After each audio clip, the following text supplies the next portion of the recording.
सारे सबूत होने के बाद भी एजेंसी को एक मर्डर केस को सॉल्व करने में सालों लग गए। ये भी जब पॉसिबल हो पाया इस केस की इन्वेस्टिगेशन जब एक सीक्रेट एजेंसी को दी गई। देखो वीडियो की स्टार्टिंग तो एकदम धमाकेदार होने वाली है और एंडिंग में, लेकिन एंड में जाकर आप कहोगे ऐसा हो ही नहीं सकता, ऐसा हो कैसे गया। तो आज मैं एक ट्रू स्टोरी को अच्छे से समझाने वाला हूँ, जहाँ मैं साथ के साथ सस्पेक्ट और उसके नाम भी बताता चलूंगा और एंड तक जाते जाते आप कहोगे कि खून इसने किया है, लेकिन आपके दावे धरे के धरे रह जाएंगे। काश इस पर मूवी भी बन जाती तो मजा आ जाता।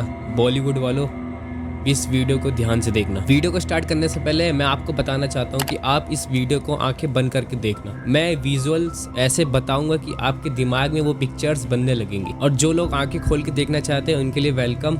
लेकिन साथ ही साथ मैं आपको पहले नाम बता दूं, लेकिन मैं सोच रहा हूँ कि कैरेक्टर के नाम बताऊं या ना बताऊं, क्योंकि इसमें इतने सारे कैरेक्टर हैं, बहुत सारे। उसमें से आप 2 के नाम जान लो। पहले तो इस लड़की की फोटो देखो। इस लड़की का नाम मैं आपको आगे बताऊंगा, क्योंकि आप खुद ही पहचान जाओगे इस लड़की के बारे में। और आप दूसरी फोटो इस लड़की की देखो। इस लड़के का नाम है कर्ट रायन।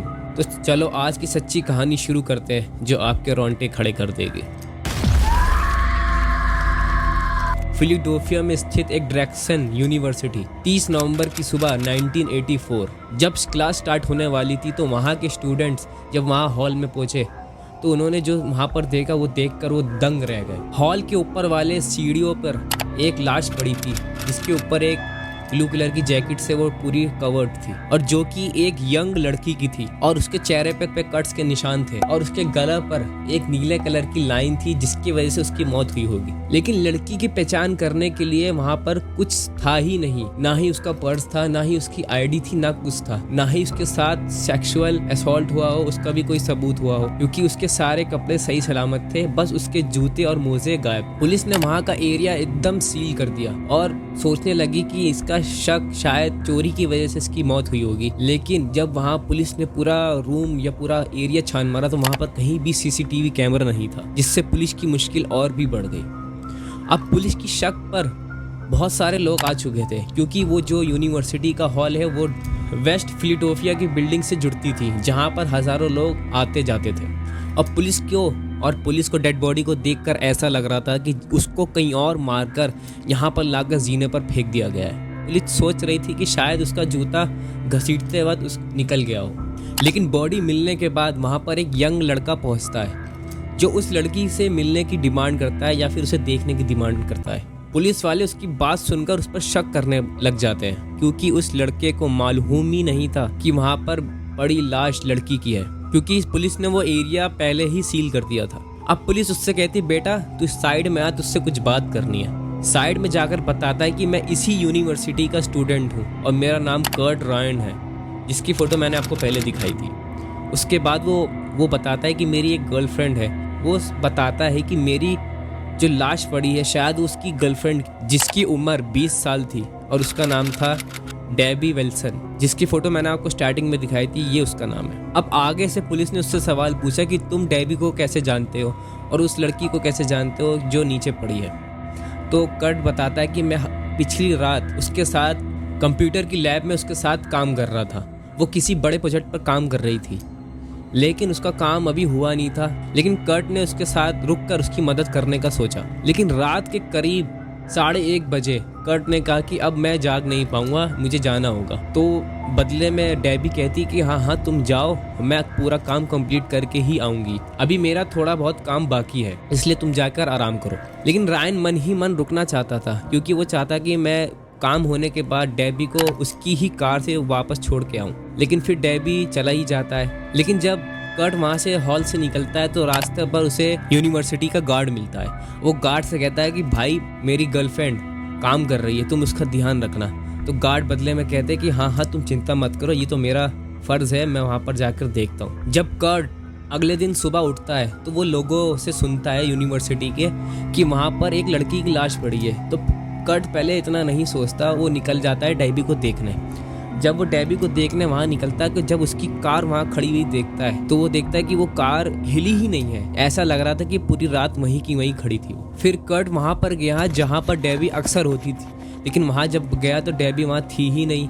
और पुलिस ने ये पॉइंट नोटिस किया कि उसके हाथ पर एक निशान थे चोटों के, और एक तरफ कट का निशान था जो नीला हो रहा था।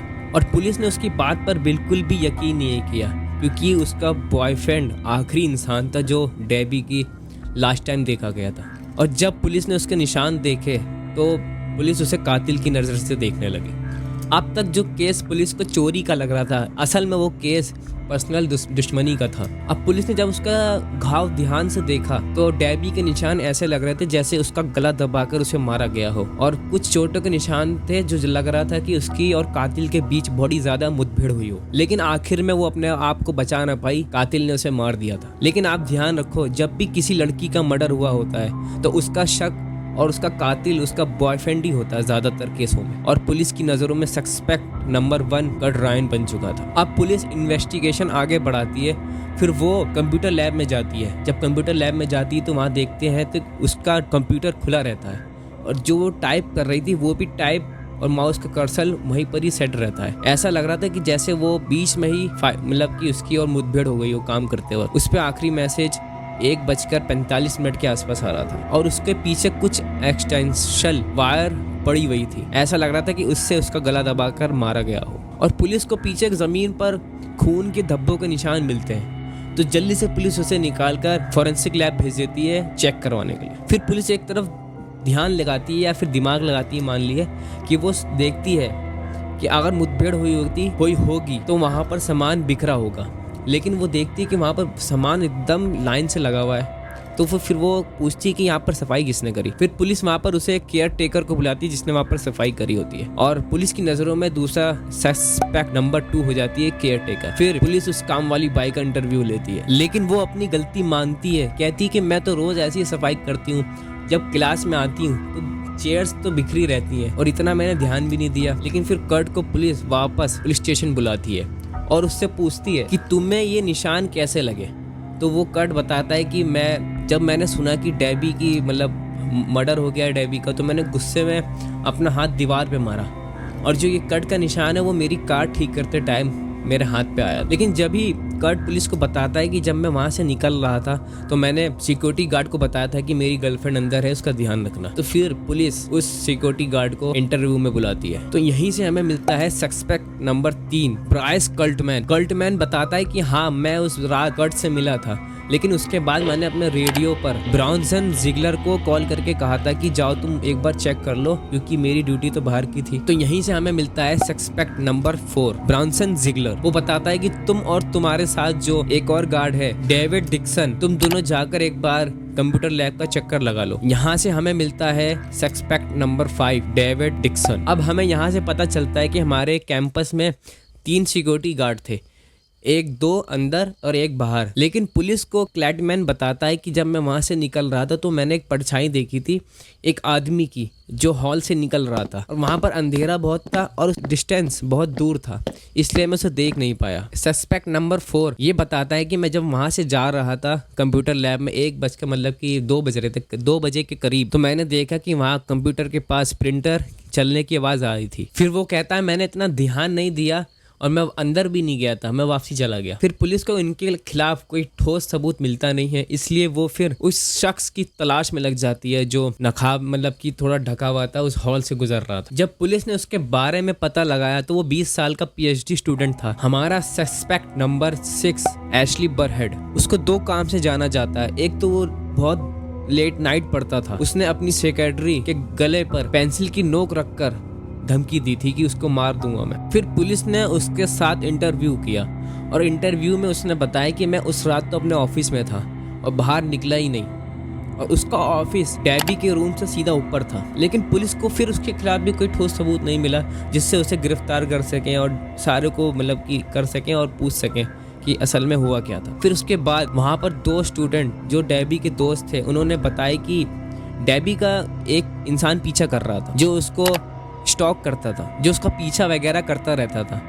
इससे हमें मिलता है suspect number 7 Alan Smith. Debbie उसे बार बार मना कर चुकी थी कि मैं उससे बात नहीं करूंगी, लेकिन वो फिर भी उसके पीछे लगा रहता था। जब पुलिस ने उसे बुलाया इंटरव्यू के लिए तो उसने बताया कि मैं तो पूरी रात अपने घर पर था, चाहे वो मेरे घर वालों से ही पूछ ले। और तभी हमें ब्लड ग्रुप की रिपोर्ट मिलती है, जो हमने याद करी, जो हमें धब्बा मिला तो जो हमें भेजा था उसे, तो हमें पता चलता है कि वो ब्लड ग्रुप ए पॉजिटिव है, लेकिन डेबी का ब्लड ग्रुप तो ओ पॉजिटिव है। इससे पुलिस वालों को लगता है कि वो खून कातिल का था, मुठभेड़ के टाइम उसका खून गिर गया होगा।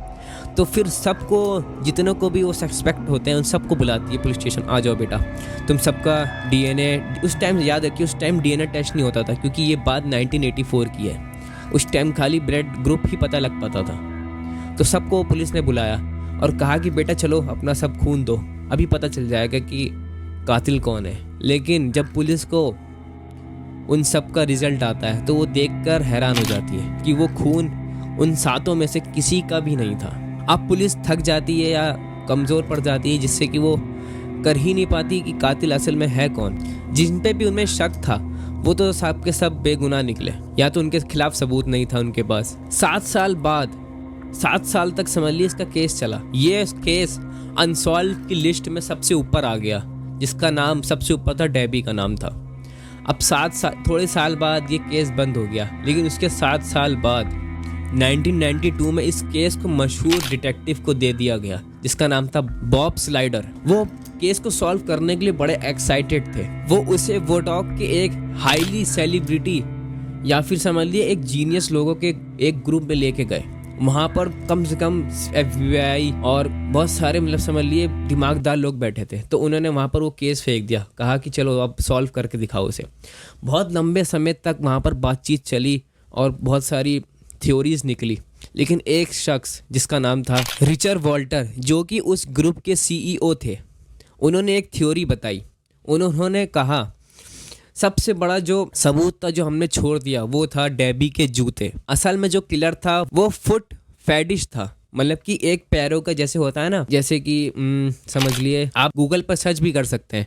जैसे समझ लिए पैरों को जिसको देखने का शौक होता है, उसे प्यार होता है कि इसको पैर देखता रहे, वो इस टाइप का एक अजीब सा शौक होता है। ये शौक भी मतलब कि कुछ लेवल, मतलब जो बंदे पॉर्न या फिर अजीब सी चीज़ देखते हैं तो इनका लेवल बढ़ता रहता है, अजीब सी आदत उसी चीज़ में आती है वो चीज़। फिर डिटेक्टिव बॉब बड़े ये केस लेकर वापसी, ये सबूत लेकर अपनी टीम के पास वापसी गए और फिर उन्होंने सबका एक साथ फिर से इंटरव्यू लिया। फिर वहाँ पर जो यूनिवर्सिटी का मैनेजर था उसने बताया कि मुझे एक बात खटक रही है, रात के टाइम हम तो 10 बजे के बाद प्रिंटर बंद कर देते हैं, फिर किस वजह से और क्यों? डिक्सन ने कहा कि रात के 2 बजे तो प्रिंटर चल रहा था। तो पुलिस को शक आया कि इसमें से कोई ना कोई बात छुपा रहा है डिक्सन हमसे। तो फिर उसकी चुपके से वो तहकीकात करते हैं, उसके पड़ोसी के पास जाते हैं और पूछते हैं। तो फिर वहाँ पर उनको पता चलता है कि जो डिक्सन का घर है उसके पड़ोसियों में फीमेल महिलाएं बताती हैं कि मेरे घर से जूते और गंदे सॉक्स चोरी हो रहे हैं। तो यहाँ से फिर पुलिस उसके घर पर रेड मारती है। जैसी ही रेड मारती है तो उसकी अलमारी के अंदर देखती है कि बहुत सारे सॉक्स, जूते और सॉक्स पन्नी में लिपटे हुए रखे हुए हैं, जैसे कि उसकी ट्रॉफी हो। तो यहाँ से फिर पुलिस उसे सीधा गिरफ्तार कर लेती है और फिर उससे पूछती है कि तूने उसे मारा क्यों? तो वो बताता है कि मुझे उसके जूते और पैर देखने थे। तो तब जाकर 1993, 8 सालों बाद डेबी के मर्डर का केस सॉल्व हुआ। लेकिन जाने से पहले मैं आपसे एक सवाल पूछना चाहता हूँ और आपको एक बात बताना चाहता हूँ जाने से पहले, लेकिन वो ब्लड ग्रुप किसका था जो हमें कंप्यूटर